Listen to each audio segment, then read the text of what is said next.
તેની સાથે જાનવર કરતા પણ ખરાબ વર્તન કર્યું હોવાની ઘટના સામે આવી છે।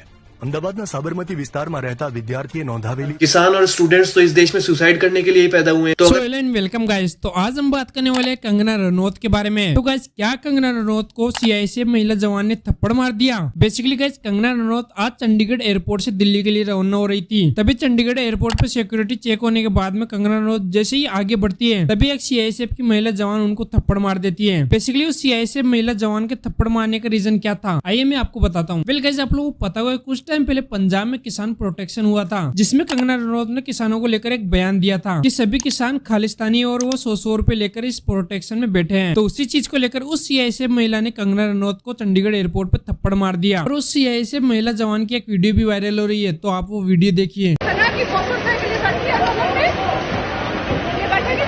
मेरी माँ बैठी थी उस टाइम जब इसने बयान दिया था।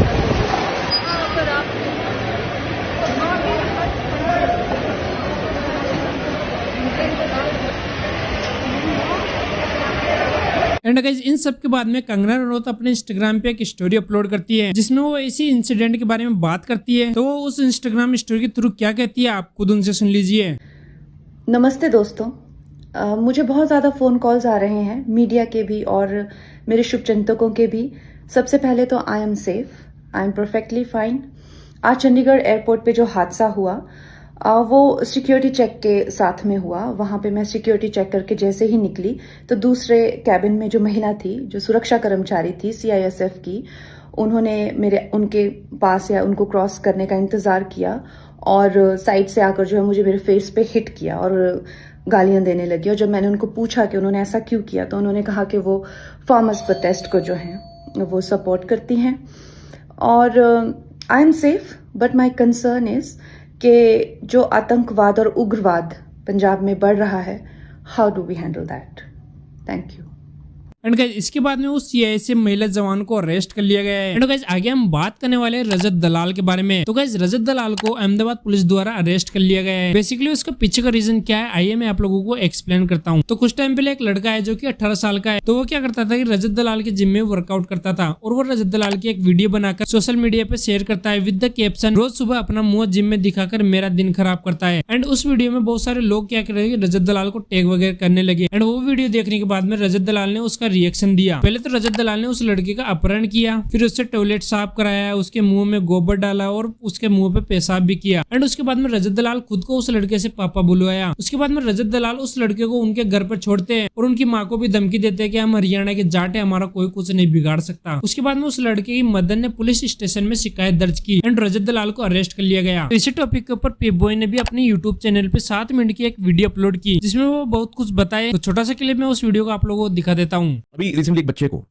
बच्चा नहीं कहूंगा, स्टूडेंट है, जिम जाता है, छिछोरा ट्रोल कर रहा है लोगों को रील पे, बट क्या वो ये डिजर्व करता है मुर्गा बनना, पूरे समाज में मौक होना, सोशल मीडिया पे मौक होना उसकी शक्ल के साथ, विदाउट गेटिंग ब्लड? मुर्गा बनाया, पापा पापा पापा बुलाया, पापा पापा पापा बुलाया, हाथ जोड़ के। और ये हमारे लॉ में इतनी इन्फोर्समेंट नहीं है, हमारी पब्लिक में इतनी हिम्मत नहीं है किसी के खिलाफ आवाज उठाए, किसी क्रिएटर में इतनी हिम्मत नहीं है किसी के खिलाफ आवाज उठाए। हाँ, जरा पूछो ये क्वेश्चन उन सारे क्रिएटर से जो कोलैबोरेट करते हैं इसके साथ। एक इंसान रोज कर रहा है तुम्हें, मजाक कर रहा है, कुछ भी बोल रहा है, अलाउड है यार, राइट है उसका मजाक उड़ाना। बॉलीवुड सुपरस्टार के बारे में मजाक उड़ाते हैं, पॉलिटिशियंस के बारे में मजाक उड़ाते हैं, पीएम तक को नहीं छोड़ते। तो कोई एक आम इंसान, एक आम इन्फ्लुएंसर किस खेत की मूली है जिसको रोस्ट नहीं कर सकते तुम? तो भाई साहब, एक लड़के ने रोस्ट किया रजत दलाल को।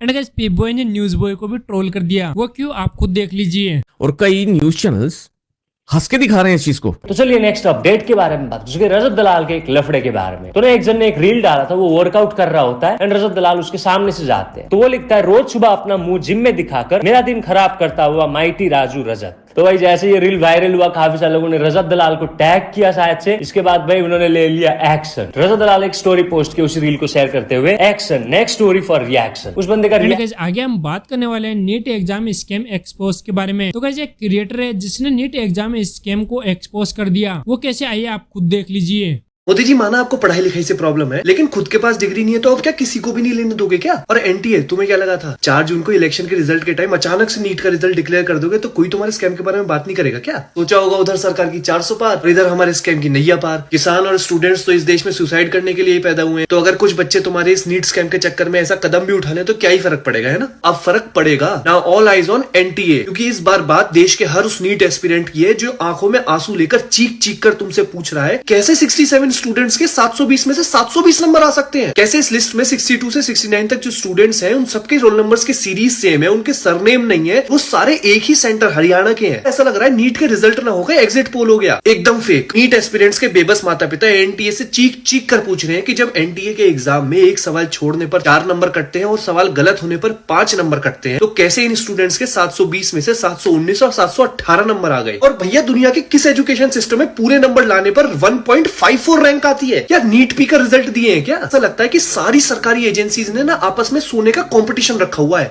क्योंकि 5 मई को जब ये एग्जाम हुआ है उससे पहले ही नीट का पेपर टेलीग्राम पर लीक हो चुका है, लेकिन किसी को अता पता ही नहीं है। 700 नंबर लाने वाले को भी 2000 से 3000 रैंक आ रही है, यानी इतने नंबर लाने के बाद भी उसको इंडिया के बेस्ट मेडिकल कॉलेज में एडमिशन मिलना बहुत मुश्किल है। सरकारी में बस गाइस आज के लिए बस इतना ही। अगर वीडियो थोड़ा सा भी पसंद आया तो वीडियो को लाइक एंड चैनल को सब्सक्राइब कर ले।